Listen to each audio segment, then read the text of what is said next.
Araw 15 VP paglilitis. 12 Agosto 2026.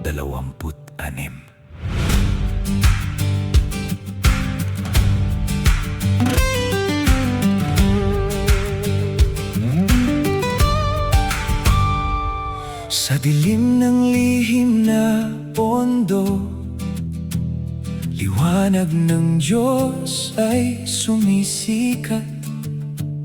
Auditor nagsalita ng totoo, irregular ang gastos na tinago, sapagkat walang bagay na natatago na hindi mahahayag. Lucas 8:17.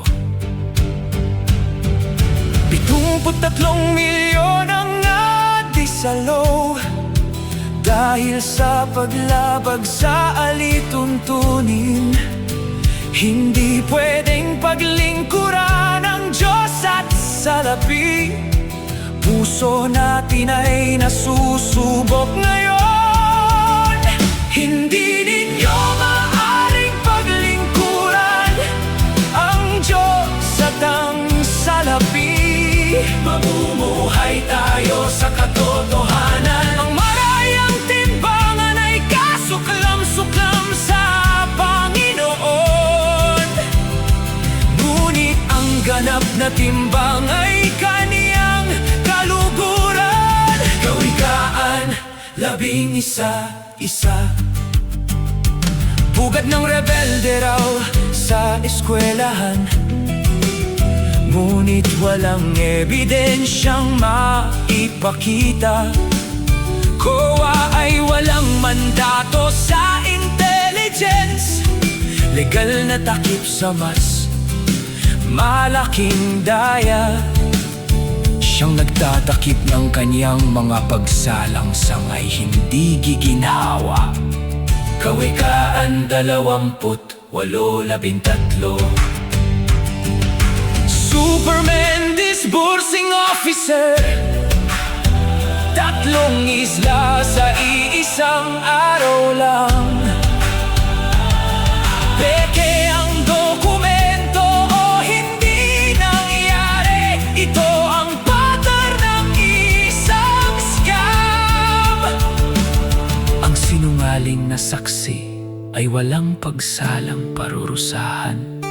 Kawikaan 11:5. Joint circular nilabag ng walang hiya. Pondo ng bayan ginawang personal na kaban. Ordinaryong gastos dapat transparent, hindi sa shadow fund na walang resibo. Sa aba nila na nagpasiya ng mga likong pasiya. Isaías 10:1-2.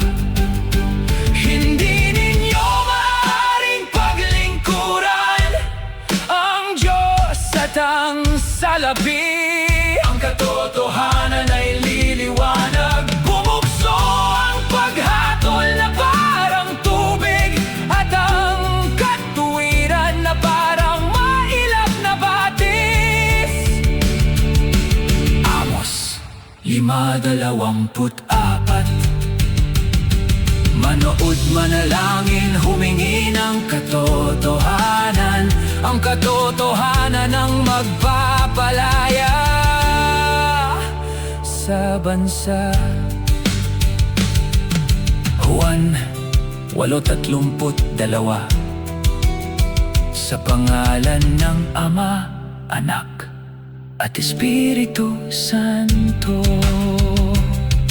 Amen. Amen.